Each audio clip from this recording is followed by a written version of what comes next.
जिंदगी गोलगप्पे जैसी होती है, पेट भले ही भर जाए मन नहीं भरता। लाल सिंह चड्ढा रीमेक नहीं है, एडेप्टेशन। फॉरेस्ट गंप का रीमेक हो ही नहीं सकता।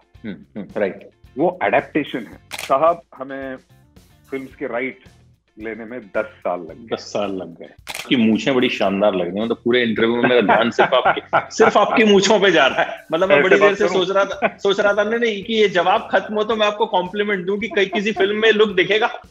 Thank you thank you thank you.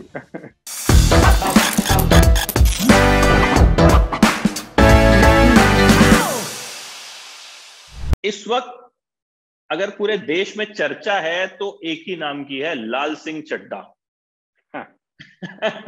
And आप सोच रहे होंगे कि लाल सिंह चड्ढा की चर्चा and why I have Atul Kulkarni sir with me. तो आपने लिखी है सर फिल्म। अभी तक तो हमने आपको खूब सारे कैरेक्टर्स में देखा है, मतलब हर तरह का character, positive negative, each character you have played, but it's for the first time आपने एक फिल्म लिखी है, और वो भी सीधे आमिर खान की फिल्म, और वो भी आसान नहीं, मतलब 14-15 साल की जर्नी रही है इस फिल्म की। तो सबसे पहले तो वो जर्नी बड़ी कमाल की है, तो मैं उसी जर्नी के बारे में आपसे जानना चाहूंगा, कैसे शुरू हुई थी? जी, ये तकरीबन 14 साल पुरानी बात है। जाने तू या जाने ना नाम की एक फिल्म प्रोड्यूस की थी आमिर साहब ने। तो उसका प्रीमियर था, और उस प्रीमियर के बाद हम लोग उनके घर चले गए, खाना वाना खा रहे थे, तो बात निकली कि कौन कौन सी फिल्में अच्छी लगती हैं। तो काफी फिल्मों की बात हुई, उसमें से एक फॉरेस्ट गंप थी। तो खैर खाना हो गया, फिर मैं घर आ गया। मुझे दूसरे दिन कहीं शूटिंग के लिए जाना था आउटडोर, और वो शूट कैंसिल हो गई। तो 12-15 दिन मेरे पास ऐसे ही खाली थे, और मैं मेरे डेस्क पे फॉरेस्ट गंप की डीवीडी थी।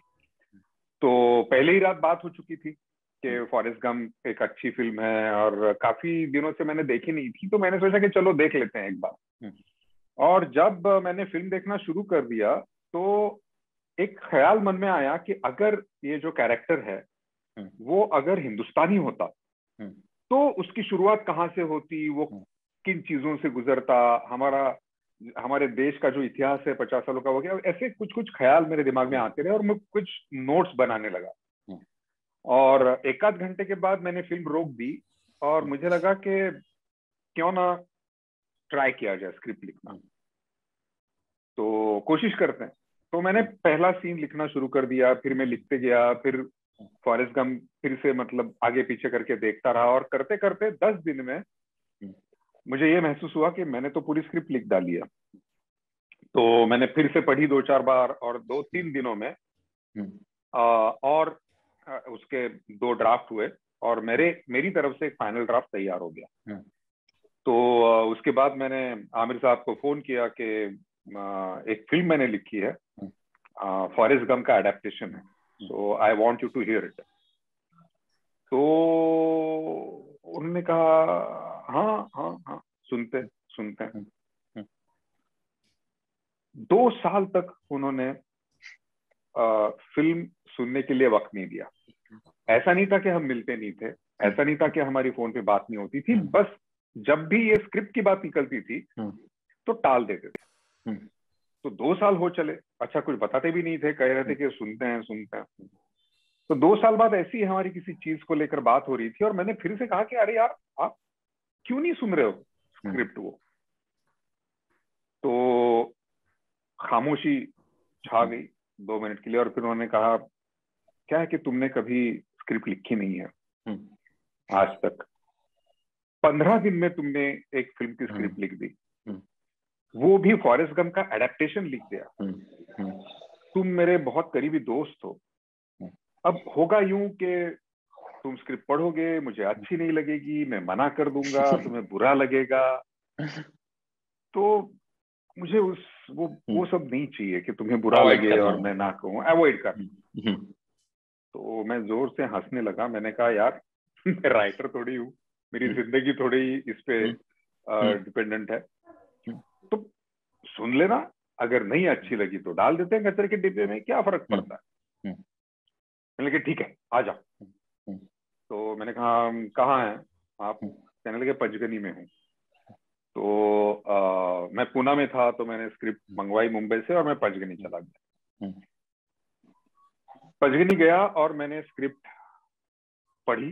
जैसे खत्म हुई स्क्रिप्ट, मैं और आमिर हमेशा मराठी में बात करते हैं ज्यादातर, तो मराठी में उन्होंने कहा कि मतलब मैं ये फिल्म करूंगा, मैं ये फिल्म प्रोड्यूस करूंगा, मैं इस फिल्म में एक्ट करूंगा।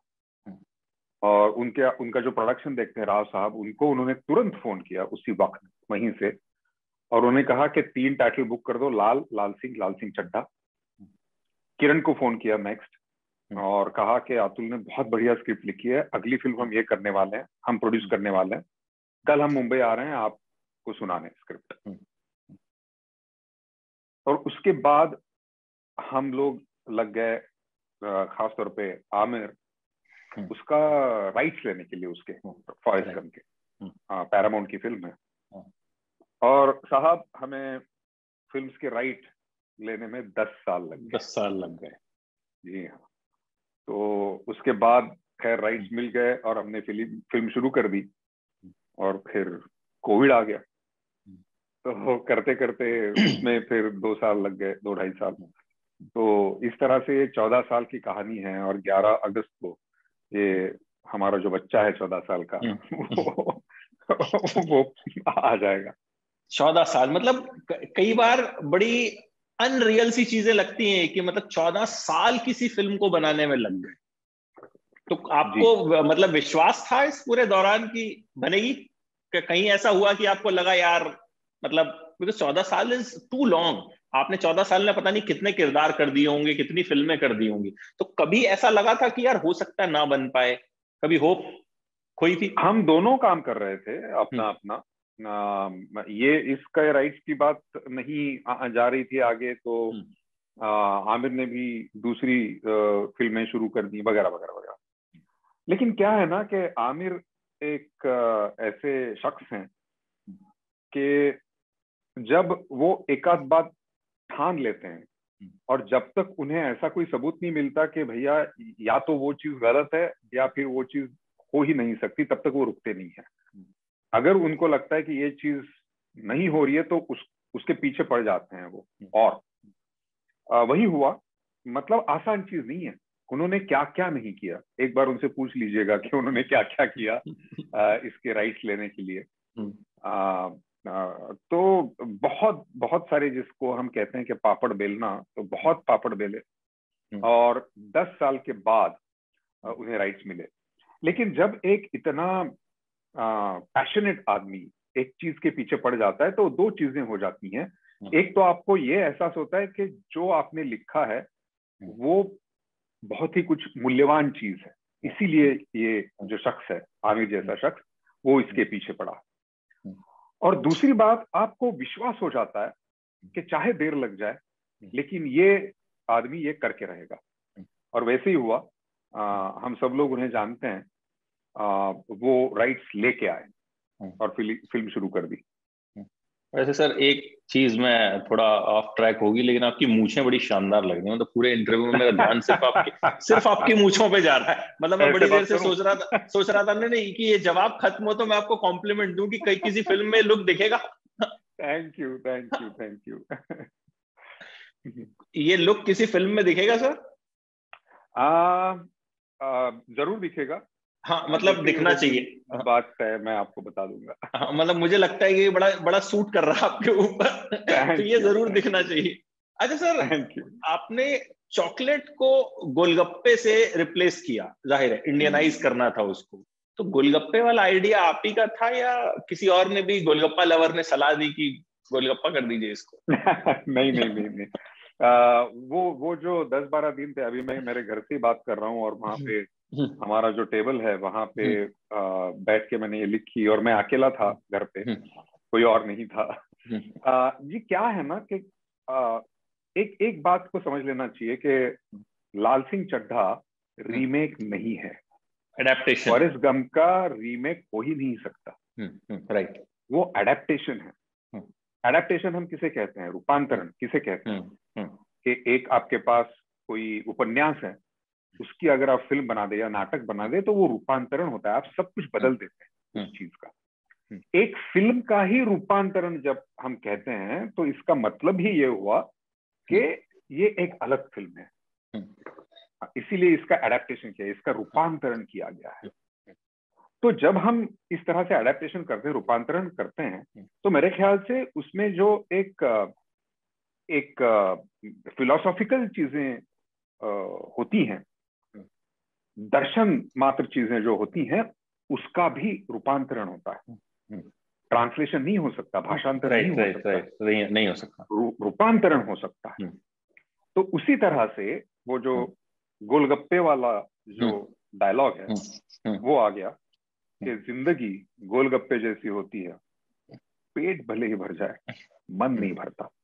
और मुझे आप बताइए कौन सा ऐसा हिंदुस्तानी है जो ये गोलगप्पे वाली बात नहीं समझेगा, नहीं समझ सकता। लेकिन मैं एक चीज सिर्फ मुझे लग रही है कि आपने ये बात कही एडेप्टेशन है और हम समझते हैं, लेकिन आपको लगता है कि जो एक मास ऑडियंस है उस तक ये बात अभी पहुंची है कि दिस इज, क्योंकि लोग बार बार रीमेक रीमेक रीमेक रीमेक कर रहे हैं, तो आपको लगता है कि ये बात कहीं ना कहीं थोड़ी सी अभी उतनी नहीं पहुंची? क्योंकि लोगों के दिमाग में एक चीज है फॉरेस्ट गंप का रीमेक है, लोग अभी शायद हमारे यहाँ अडेप्टेशन और रीमेक के फर्क को उतना नहीं समझ पाए।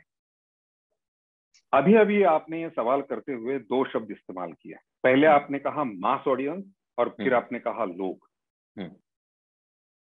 135 करोड़ का देश है हमारा साहब, और जो हमें जो लगता है, जो हमारे आसपास के लोग हैं, वो हमारा देश है। और इसलिए हमें लगता है कि सबने फॉरेस्ट गंप देखी है, ऐसी बात नहीं है। जो आप मास ऑडियंस जो आपने कहा, वो तो खुद आता है कहानी सुनने, वो कोई रिसर्चर नहीं है, वो कोई किताब लेके नहीं बैठता है कि मैं डॉक्टरेट कर दूं इस चीज में, नहीं, वो कहानी सुनने आता है। हम सब लोग चाहे कुछ भी हो हमारे दिमाग में, कहानी सुनने जाते हैं, और जो हमारे सामने पर्दे पे घट रही है वो कहानी अगर हमें अच्छी लगती है तो हम उसे सुनते हैं, हम उसे देखते हैं, लोगों को भी बताते हैं। और लाल सिंह चड्ढा जो है वो एक देसी फिल्म है, पूर्णतः देसी फिल्म है, एक देसी फैमिली फिल्म है, जो 5 साल से के बच्चे से लेकर 100 साल या उससे भी उम्र वाला कोई है तो वो एक साथ बैठ के इस फिल्म को देख सकते हैं। ये ऐसी वाली फिल्म है। तो मुझे नहीं लगता कि एक बार फिल्म के टाइटल शुरू हो जाएं, एक बार हमारी कहानी शुरू हो जाए जो एक देसी कहानी है, एक बहुत ही इमोशनल कहानी है। मैं तो कहता हूं हमेशा कि एक खूबसूरत देश की एक खूबसूरत कहानी है जो एक खूबसूरत इंसान के जरिए कही गई है, वो है लाल सिंह चड्ढा। तो मुझे नहीं लगता कि जिन्होंने देखी है वो भी, और जिन्होंने नहीं देखी है उनका तो सवाल ही नहीं पैदा होता, लेकिन जिन्होंने देखी है फॉरेस्ट गंप, वो भी मुझे नहीं लगता कि 5 मिनट के बाद उस फिल्म को याद करेंगे। इतनी ये देसी फिल्म है, क्योंकि बहुत सिंपल सी बात है, फॉरेस्ट गंप रीमेक नहीं हो सकती, वो नए सिरे से लिखी जानी पड़ेगी, वैसे ही ये लिखी गई है। मतलब ये आपने एक बड़ी इंपॉर्टेंट बात कही और मुझे लगता है इसको हाईलाइट करना भी बहुत जरूरी है कि भाई फॉरेस्ट गंप से ये बिल्कुल अलग होगी। क्योंकि हम लोग आपस में भी जब एक बात करते हैं आमिर खान की, आपको पता है जब फिल्म आती है 3-4 साल में एक बार आती है, तो एक्सपेक्टेशंस हाई होती हैं, और बात ये होती है कि इस बार कौन सा रिकॉर्ड टूटेगा, क्योंकि अपनी हर फिल्म का वो रिकॉर्ड हर बार तोड़ देते हैं। और नॉट ओनली जर्नलिस्ट, मतलब मुझे लगता है जितने सिनेमा लवर्स हैं सबकी एक्सपेक्टेशंस बहुत ज्यादा होती हैं आमिर की फिल्म से। एक बात मैं कह देता हूं आपसे, रंग दे बसंती की पहला स्क्रीनिंग था कास्ट एंड क्रू के लिए, प्रसाद लैब हुआ करती थी एक अंधेरी में, तो वहां पे ये स्क्रीनिंग थी। वो स्क्रीनिंग हम सब जितने भी कलाकार थे या कैमरे के पीछे काम करने वाले लोग थे, हम सब ने मिलके वो पहला स्क्रीनिंग देखा। और बाहर आने के बाद मैंने एक बात कही थी, मुझे नहीं मालूम फिल्म का क्या होने वाला है, मैं ट्रेड को नहीं जानता, मुझे नहीं पता ज्यादा उसके बारे में, लेकिन एक बार मैं जरूर कह सकता हूं एक बात, कि जब कभी दुनिया में कहीं भी ये फिल्म हॉल में चल रही होगी, हम सब लोग बाहर सीना तान के खड़ा रह सकते हैं और कह सकते हैं कि हाँ ये फिल्म हमने बनाई है, हमने बनाई, राइट। रंग दे बसंती के बाद मैंने 2-3 दिन पहले हमारे जो वाईकॉम 18 के सीईओ हैं अजित अंधारे साहब, उनसे फोन पे ये बात कही कि मैं ट्रेड को नहीं जानता क्या है क्या नहीं है। आमिर की फिल्म है तो जाहिर है कि सब लोग आएंगे देखेंगे, लेकिन ये जरूर मैं कह सकता हूं कि हम लोगों ने जिन्होंने ये फिल्म बनाई है, हम सीना तान के हॉल के बाहर खड़ा रह सकते हैं और कह सकते हैं कि हाँ ये फिल्म हमने बनाई है। इतना मैं जरूर कह सकता हूँ ऑडियंस को। अच्छा सर, आमिर के बारे में जैसा हम सुनते हैं परफेक्शनिस्ट है, मतलब मैंने ये बात एक्सपीरियंस भी किया, उनका शो सत्यमेव जयते आता था, उसके बाद वो आमिर का असर किया करते थे आप लोगों हमारे ने किया चैनल था के, हम लोगों ने किया था।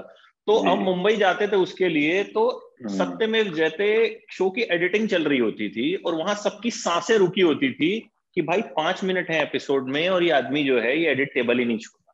मतलब वो सबके सब नीचे से ऊपर तक परेशान, मतलब हमने वो खुद से देखा है कि हाउ ही डज, मतलब ही इज, मतलब वो एक एक चीज में वो परफेक्शन ढूंढते हैं। सो उनके साथ काम करना एज अ राइटर कितना टफ रहा?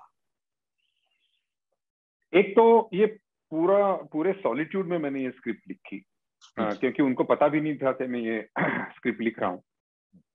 और जो स्क्रिप्ट लिखी थी, ऑफ कोर्स एक फिल्म जो होती है वो एक सारे लोगों का एक साथ होना जरूरी होता है, जो भी क्रिएटिवली इन्वॉल्व है।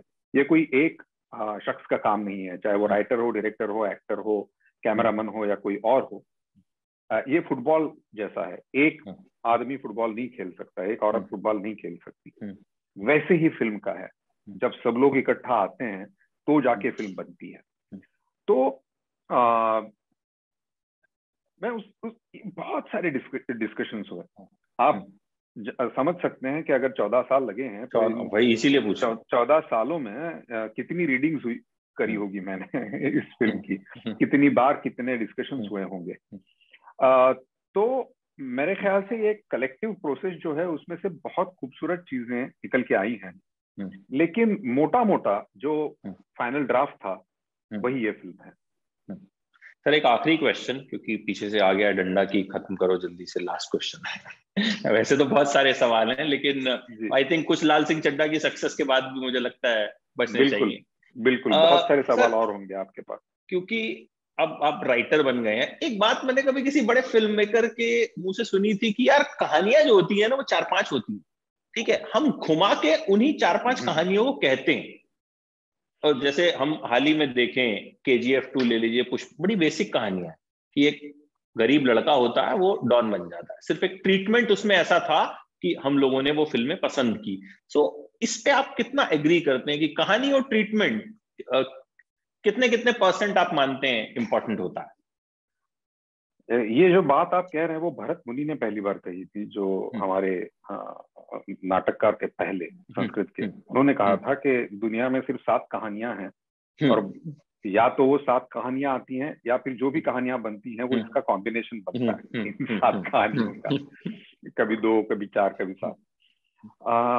तो देखिए, जब हम ये बात कहते हैं तो बेसिकली हम इमोशंस की बात कर रहे हैं कि हम अगर ये कहते हैं कि मुझे क्या लगा, तो वही 5, 6, 7 चीजें हैं जो हमें लगती हैं।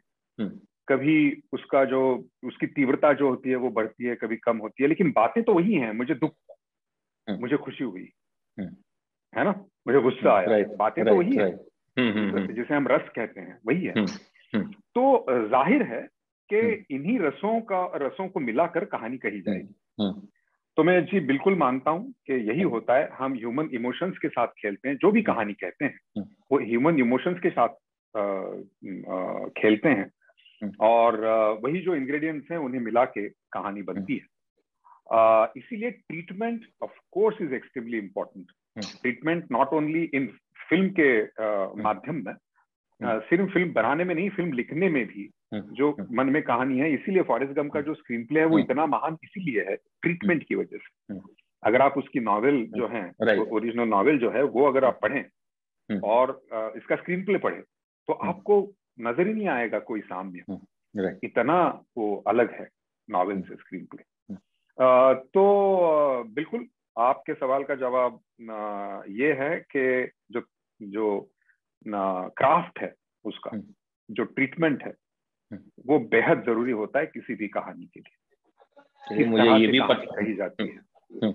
मुझे ये भी पता चल गया कि 7 तरह की होती हैं, 4-5 तरह की नहीं होती। और इन्होंने कहा था ये, क्योंकि मैंने कहीं सुनी थी ये बात मेरे दिमाग में बैठ गई उसके बाद, लेकिन मुझे ये नहीं पता चला किसने कहा था। तो sir thank you so much. और लाल सिंह चड्ढा खूब सक्सेसफुल हो और उसके बाद आप यही मूछे हों और एकदम ताव दें उन मूछों को। हम चाहेंगे कि वो तस्वीरें जो है वो भी हमारे पास आए, और फिर लाल सिंह चड्ढा की सक्सेस के बाद भी सर बैठेंगे और आमने सामने बैठेंगे और खूब सारे जो बचे हुए सवाल हैं बिल्कुल उन पे बातचीत करेंगे। बिल्कुल करेंगे। और मैं जानता हूं कि ऑडियंस भी बहुत बात करने वाली है। एक बार ये फिल्म आ जाए तो बार बार देखने वाली है, और इतनी सारी चीजें हैं बात करने के लिए लाल सिंह के बारे में। बिल्कुल करते हैं sir. Thank you so much, lovely talking to you.